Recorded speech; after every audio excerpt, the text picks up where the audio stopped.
First problem.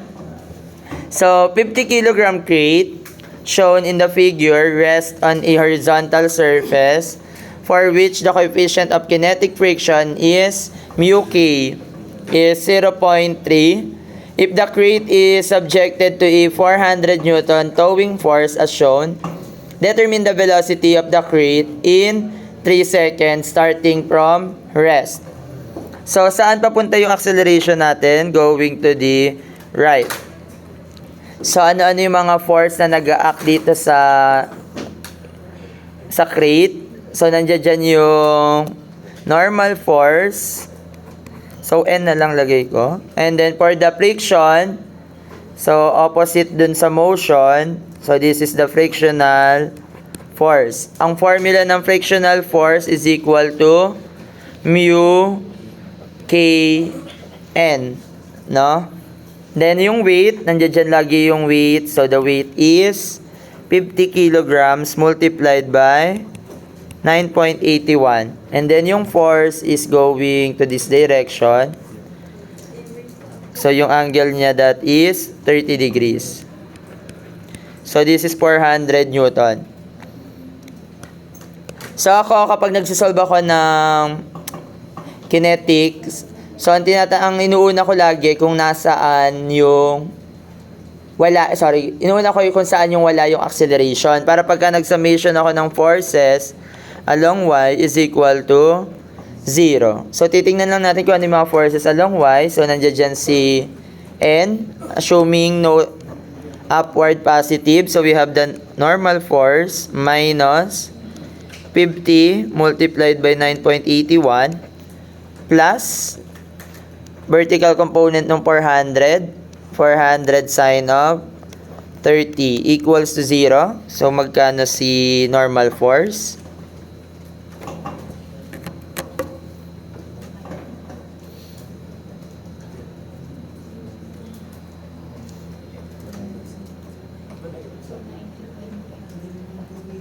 To 290.5 newtons. Pangit lang pigtan yan. Fn pala mas maganda, no? Fn para hindi nagiging mukhang units kasi sabi ni Sir Emil, no? So, next, using summation ng forces along x is equal to 0. Joke. MA na, no? Kasi yung acceleration is nasa x. So, assuming to the right positive. So, ang mga forces to the right ay yung 400 cosine of 30 minus the frictional force which is mu Kn. So, that is equal to 0.3 by Fn, 290.5. Meron ta ba? Is equal to MA. Ang mass natin is 50 times the acceleration. So, magkano yung acceleration?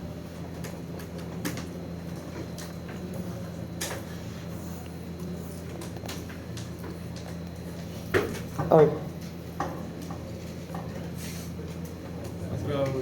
Raulo to ah.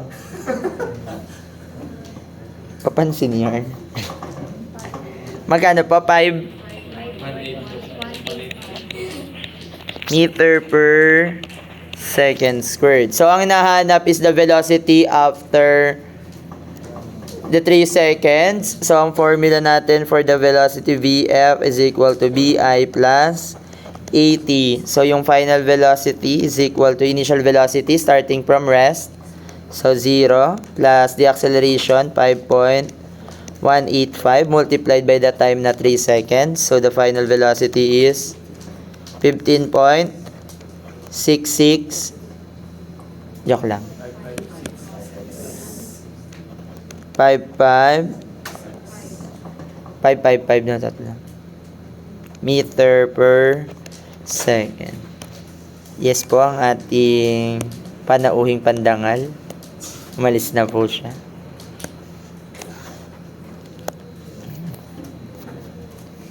Skip to 3 tayo.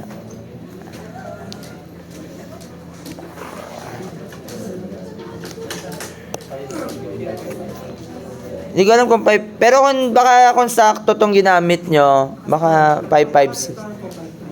Kahit ano, tatanggapin natin yan, no? Patawarin nyo na yung 0.001.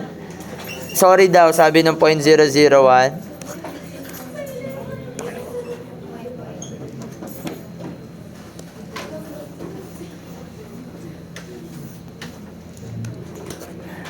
Di ko nga alam bakit nagre-review sila sa Dynamics. Nagpa-review pa sila sa Dynamics. Sana MakeDep na lang yung pinag-aralan nila. Kala naman nila. At puro MakeDep na lang. Yung oras ng Dynamics, si MakeDep nyo. Ay. Hindi ko sila mag-beats. Tapos na ba yung MakeDep?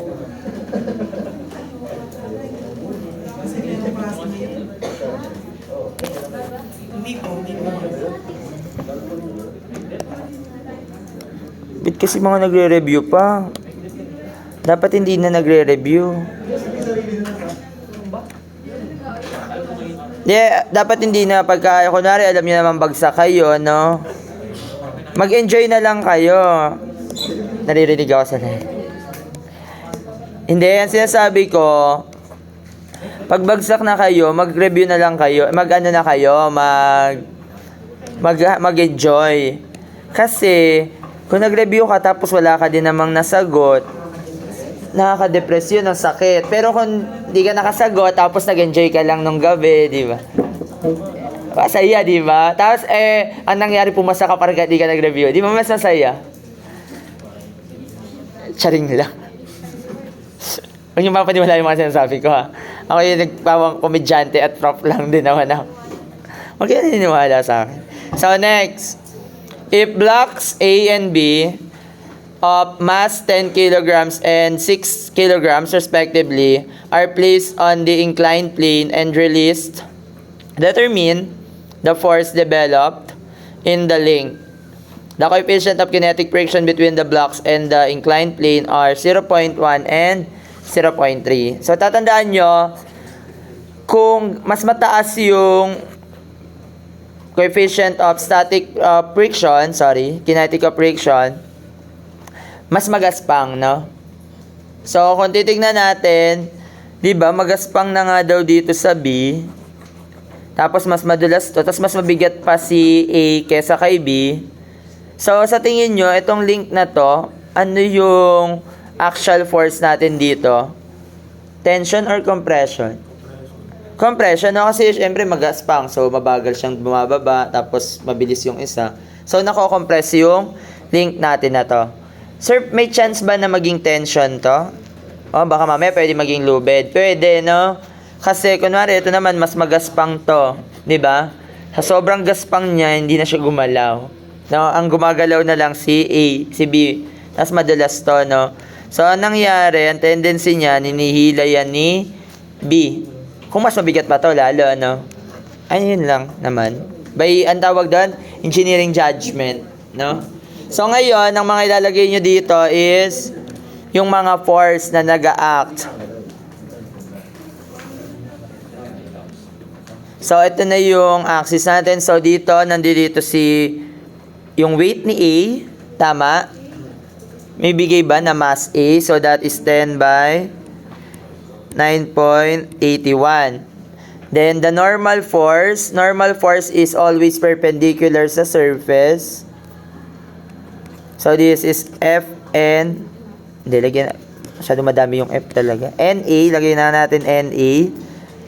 Then, saan papunta yung friction nito? So, going upward. So, paangat. So, this is FFA.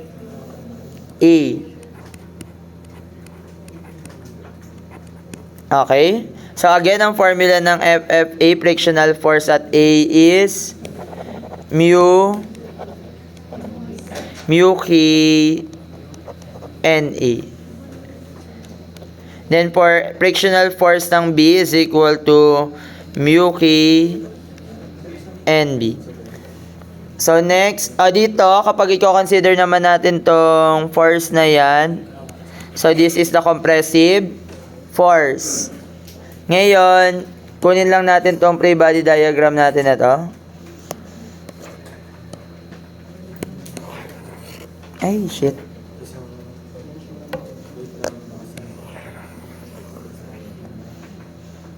Okay, so ito na yung magiging free body diagram natin para sa unang block. So, gawa ka lang ng axis. Rotate lang natin yung axis, no? Ayan. So, this is x prime and y prime. Yung a prime is going downward. So, using summation tayo ng forces along y prime. Ito, this is angle 30 degrees, no? So, sir, bakit naging 30 degrees siya? Kasi ito ay 30 degrees from the horizontal. So, ito 30. Ibig sabihin, ito ay 60. Tama? So, ito right triangle. Therefore, this is also 30. So, yan. So, using summation of forces along y prime is equal to 0. Assuming to the upward positive. So, we have the normal force at A minus 10 by 9.81 multiplied by cosine of 30. Bakit naging cosine? Kasi adjacent na ng 30 degrees. So, magkano yung NA?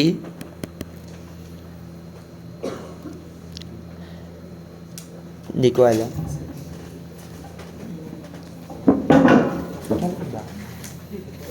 10 times 9.81 times cosine 30. 84 point. Oh, pwede na yung 3 decimal. So, we have newtons.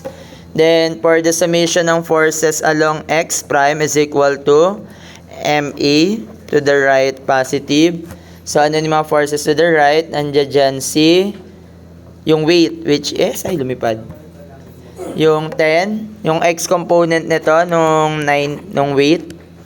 So, that is equal to 10 multiplied by 9.81 sine of 30 minus the C minus the frictional force, that is, ano yung mu natin sa A? 0.1. So, multiplied by 0.1 ng Fn, a normal force, 84.957 equals to MA. Ang mass natin ay 10 times the acceleration.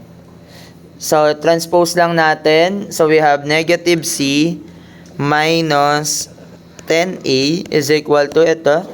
Transpose natin sa kabilang side. So, that is 10 times 9.81 times sine 30 minus 0.1 ng 84.957. So, you will get negative 40.5543. So, this is our first equation.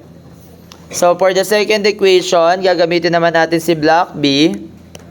So, for the block B, nandito si normal force at B. Then, yung mass sa B.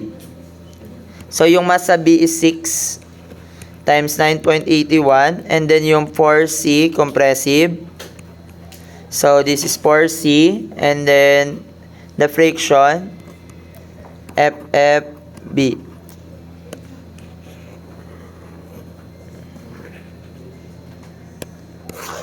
So, ito na yung magiging free body diagram natin. Okay. So, rotate lang uli natin yung axis.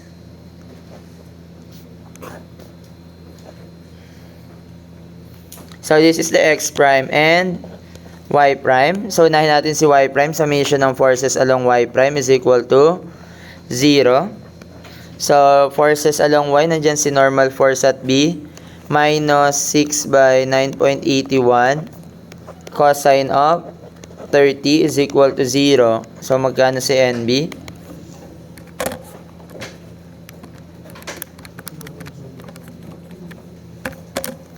.974 newtons. Then, summation tayo ng forces along x prime is equal to MA kasi dito yung direction ni acceleration. So, ano yung mga forces? Nandiyan si C plus 6 by 9.81 sine of 30 minus the frictional force 0.3 ng FNB, that is 50.5543 974 equals to MA. Ang mass natin ay 6 times the acceleration. So, arranging C minus 6A is equal to 6 times 9.81 times sine 30 minus 0.3 times 50.974. So, that is negative 14.1378. Equation 2. So, we have two equations, two unknowns. So, masasolve natin si C and A. Magkano yung C and A?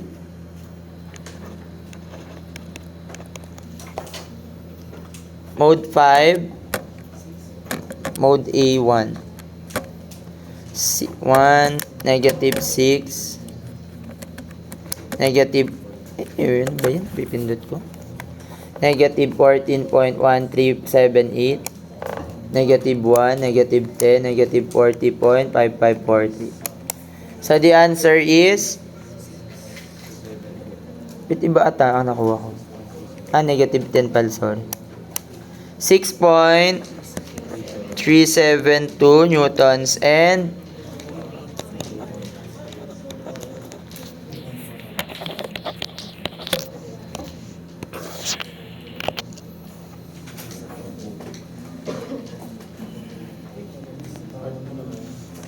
naantok na ako.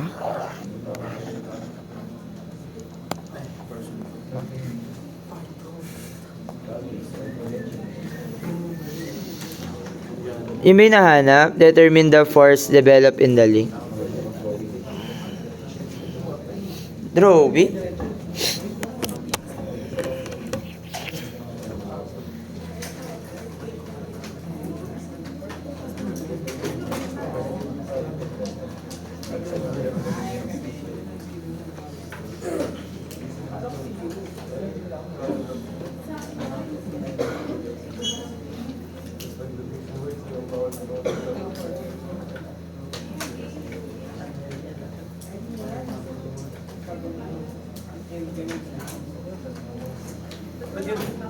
Alin?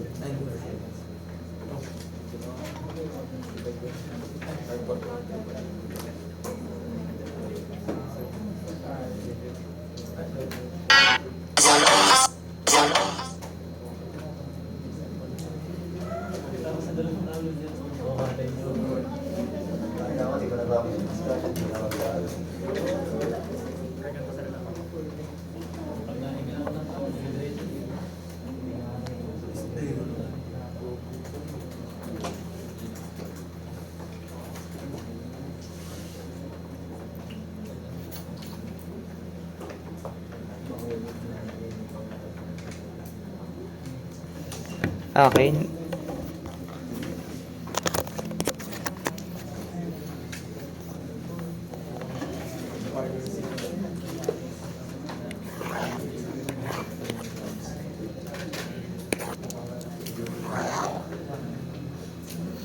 Naantok na ako. Siesta.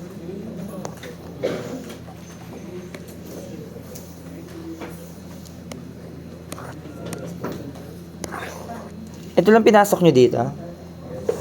Sorry.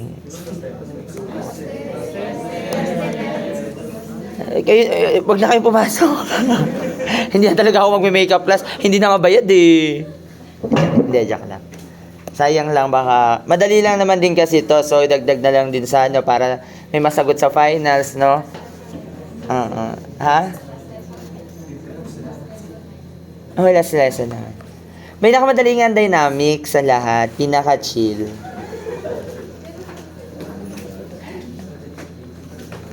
P6 lang. Ito lang din lumalabas sa boards. So, next. Two blocks, A and B, are released from rest. On a 30-degree incline, when they are 15 meters apart, the coefficient of friction under the upper block A is 0.2 and the lower block B is 0.4. Compute the following. So, gawa tayo ng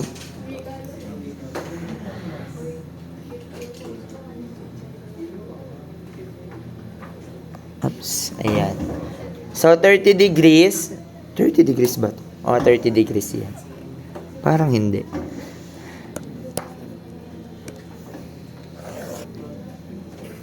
Ayan, 30 degrees. Tapos, meron daw tayo ditong block. Wait, hindi ko... tapos may block daw tayo dito.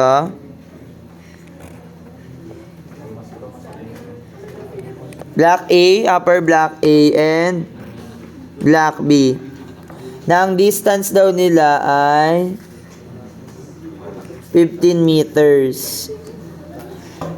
Tapos ang sabi dyan, yung mu at A is equal to 0.2, and then the mu at B is 0.4. Compute the following. Acceleration at block A. So, para makuha natin yung acceleration ng block A, kunin natin yung free body diagram nito, si block A. So, ano yung mga force na nag-a kay block A? So, yung mass niya, or yung weight. So, this is MA. May binigay bang mass? Wala. Wala, no? E di MA na lang. So, times the gravity. Then, nandiyan dyan si normal force, NA. Tapos may friction force dyan, no? Again, ang formula ng FFA is equal to mu A NA. Ngayon, ang acceleration niyan is downward, no? Siyempre, again, hindi naman yan, no?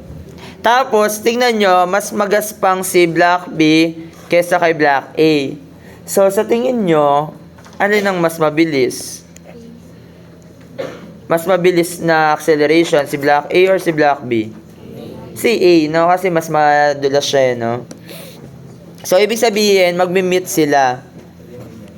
Ayan, nandito na si A and B. So, ito na yung distance traveled ni SB, and then ito naman yung distance traveled ni SA. Na alam natin na si SA is equal to 15 plus SB. So, kunin natin yung acceleration. Wait, may kulay white. So, ito yung axis nito, no? I-rotate natin. So, using summation ng forces at block A to, ha? Summation ng forces along y prime is equal to 0. Ang mga... Wala. So, NA is minus... Anong angle nito? This is 30. So, that is MAG cosine of 30 equals to 0. Therefore, ang NA is equal to MAG cosine of 30. Then next, summation naman tayo ng forces along x prime is equal to MA times the acceleration at A. So, ang mga forces to the right ay yung component nito, which is MAG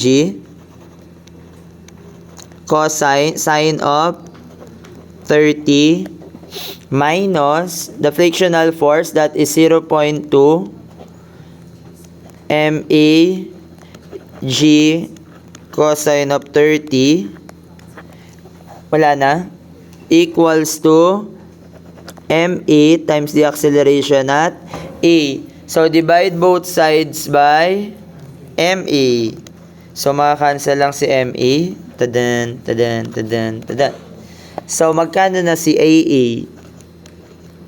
So, yung acceleration at A, magkano? That is G, mode 1. Mode 1, that is 9.81 sine 30 minus 0.2 times 9.81 cosine 30. 3.06 meter per second square. Next, at blocks B naman, So, again, drawing mo lang yung play body diagram sa block B. Nandito yung weight ng B. MBG. Tapos, may normal force. NB. And then, yung frictional force. FFB. Then, rotate lang natin yung axis. So, ito yung 30 degrees.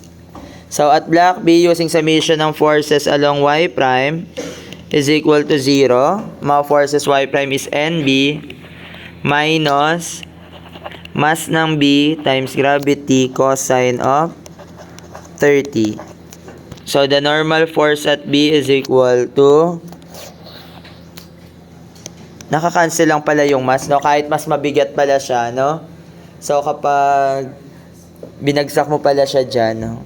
Kahit gaano kabigat, non-bearing naman pala, no?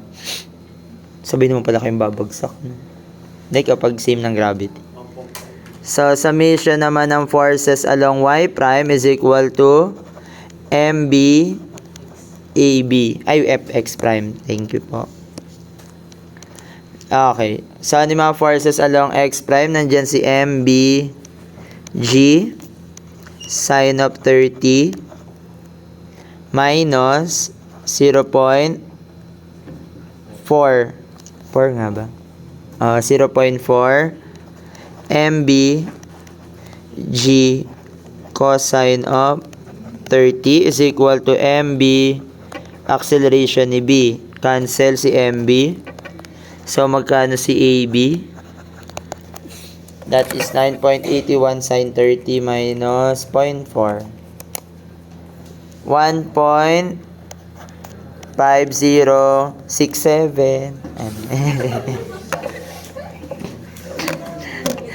Tama, 1.67. Inabangan talaga yan. Inabangan ko talaga yan eh. 6, 7. Okay na yan. Sir, paano na may solve yung distance? So, di ba ang formula natin ng distance, S is equal to BOT plus 1/2 AT squared. So, para magamit natin si SA, that is equal to, since start release from rest, so 0 yung initial velocity, 1/2 times AB, AA pala, sorry, 3.206 times T squared. And then for SB, that is equal to 1/2 times 1.5067 times T squared. Sir, saan atin gagamitin yan? Dito, sa equation natin na to. Tama? So, salpak lang natin yung formula ni SA and SB. So, si SA, ayan, equals to SB plus 15.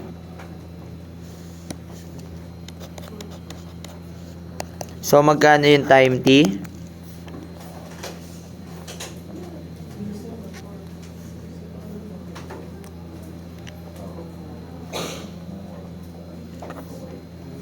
O, alpha, ano na lang. Pwede naman na 15 divided by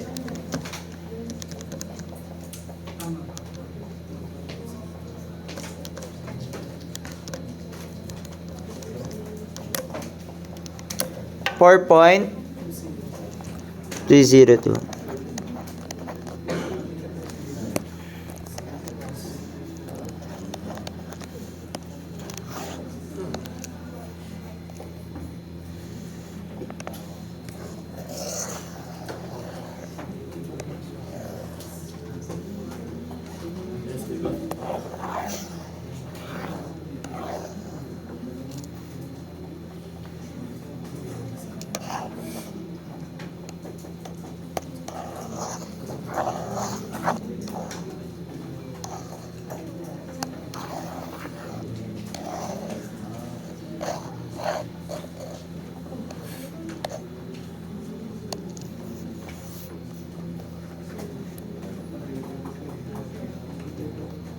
Ayan, tama yan. May 6-7 kasi. Dati, isang section hindi 6-7 yung favorite number. Hindi, ibang number yung mga gusto daw nila. Ayaw nila na.